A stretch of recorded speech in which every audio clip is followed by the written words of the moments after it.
تعلیمات مصطفیٰ کو جاننا ہے تو تعلیم مصطفیٰ کو سننا اور تعلیمات مصطفیٰ کو پڑھنا ضروری ہے۔ پڑھے بغیر، مصطفیٰ کی سیرت سنے بغیر، مصطفیٰ کے تعلیمات سنے بغیر، مصطفیٰ کی تعلیمات پر عمل پیرا ہم کیسے ہوں گے؟ تو مسلمانوں، سیرت مصطفیٰ کا مطالعہ کرنا، سیرت مصطفیٰ کا سننا ہمارے لیے علاج کی ضرورت ہے، ہمیں کرنا چاہیے۔ اسی لیے انشاءاللہ آپ سیرت مصطفیٰ کے تعلق سے تسلسل کے ساتھ اور انتہائی اتصال کے ساتھ، یعنی کہ آج جمعہ میں جہاں سے شروع ہوا اور جمعہ میں جہاں ختم ہوگا، تو آئندہ جمعہ جہاں ختم ہوا تھا اس کے آگے سے آئندہ جمعہ انشاءاللہ ہم کو شروع کریں۔ عزیزان محترم، مصطفیٰ جان رحمت کی آمد سے پہلے، بعثت سے پہلے دنیا کے اور بالخصوص عرب کے حالات کیا تھے آپ نے اس تعلق سے سنا۔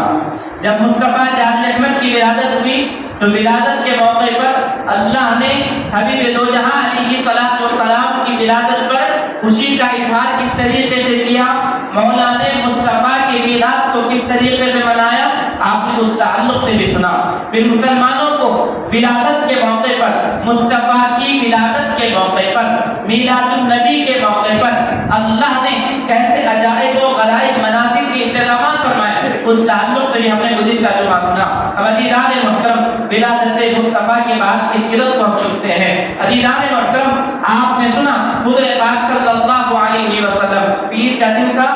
12 ربیع الاول کی تاریخ تھی۔ روایت میں اختلافات ہیں، الگ الگ روایتیں، الگ الگ تاریخیں ہیں، لیکن زیادہ مشہور اور معتبر 12 ربیع الاول کی تاریخ ہے کہ مصطفیٰ جان رحمت کی ولادت 12 ربیع الاول کی تاریخ کو ہوئی، پیر کا دن تھا، مکہ المکرمہ شہر میں حضور پاک صلی اللہ علیہ وسلم کی ولادت ہوئی۔ عیسوی تاریخ کے اعتبار سے 20 اپریل 571 عیسوی کی تاریخ تھی، 20 اپریل اور 571 عیسوی والا سال تھا۔ مصطفیٰ جان رحمت مکہ میں پیدا ہوئے۔ اب عزیزان محترم، حضور پاک صلی اللہ علیہ وسلم جب پیدا ہوئے تو آپ نے سب سے پہلے حضرت سویبہ ان کے دودھ کو نوش فرمایا، پھر ان کے بعد آپ کی والدہ محترمہ حضرت آمینہ رضی اللہ تعالیٰ عنہا کے دودھ کو نوش فرمایا۔ عرب کے اندر کیا معمول تھا، کیا رواج تھا کہ جب شہر میں بچے پیدا ہوتے، شہر میں جب بچہ پیدا ہوتا تو اس بچے کے دودھ کا زمانہ ایام رضاعت جس کو کہتے ہیں، دودھ کے زمانے کو شہر میں نہیں بلکہ شہر کے اطراف، اکناف و اطراف میں، شہر سے دور جو گاؤں ہوتے تھے ان گاؤں میں، ان دیہاتوں میں ان بچوں کی نگہبانی، تربیت اور پرورش ہوتی اور دودھ پینے کا زمانہ بچے شہر میں نہیں بلکہ گاؤں میں گزارتے۔ اس وقت عرب کا دستور تھا، کیوں تھا یہ؟ تو اس کی کئی مصلحتیں اور کئی حکمتیں بیان فرمائے گئے۔ اس میں سے علماء کرام کچھ فرماتے ہیں کہ ایک تو یہ کہ جب شہر ہوتا ہے، شہر کے اندر لوگ جگہ جگہ سے آ کر بستے ہیں، فلاں گاؤں کا، الگ الگ جگہوں سے آ کر شہر میں لوگ جمع ہوتے ہیں۔ جب لوگ جمع ہوتے ہیں تو بات چیت جو ہے فصیح اور بلیغ نہیں ہوتی ہے، فصیح اور بلیغ نہیں ہوتی ہے۔ جس طرح سلیقہ مندی اور فصاحت اور بلاغت زبان میں ہونی چاہیے، وہ زبان شہر کی زبان میں عربی زبان نہ ہوا کرتی تھی۔ اسی لیے عرب کے لوگ کیا کرتے تھے کہ شہر کے بچوں کو گاؤں کی طرف بھیجا کرتے، دائیاں آتی، دودھ پلانے والی خواتین ہوتی، وہ دودھ پلانے والی خواتین آتے اور شہر کے بچوں کو لے کر اپنے گاؤں جاتے، بچوں کا دودھ کا زمانہ پورا گزرتا۔ ایک وجہ تو یہ بتائی، دوسری وجہ بیان فرماتے ہیں کہ شہر کی آب و ہوا گاؤں کی آب و ہوا کے بالمقابل میں نقصان دہ ہوتی ہے۔ گاؤں کی جو آب و ہوا ہوتی ہے وہ تازہ ہوتا ہے، درخت کا وہاں پر ہونا یا تازہ، آلودگی وہاں پر کم ہونا، شہر میں آلودگی زیادہ ہوتی ہے۔ تو اس وجہ سے آب و ہوا گاؤں کی اچھی ہوتی ہے، اس لیے بھی عرب کے لوگ کیا کرتے تھے، اپنے بچوں کو دودھ پینے کے زمانے میں گاؤں کی طرف بھیجا جاتا تھا۔ تو عزیزان محترم، حضور پاک صلی اللہ علیہ وسلم کی جب ولادت باسعادت ہوئی تو ادھر بنو سعد کے قبیلے سے حضرت حلیمہ سعدیہ رضی اللہ تعالی عنہ اپنے قبیلے کے خواتین کے ساتھ مکہ المکرمہ میں آ جاتی ہیں، اور مکہ المکرمہ میں آنے کی جو کیفیت بیان فرمائی گئی، سیرت کتابوں میں بیان فرمایا گیا کہ اس وقت اس علاقے میں قحط پڑا ہوا تھا۔ جس جگہ پر حضرت حلیمہ سعدیہ رہا کرتی تھی وہاں کے جانوروں کے تھن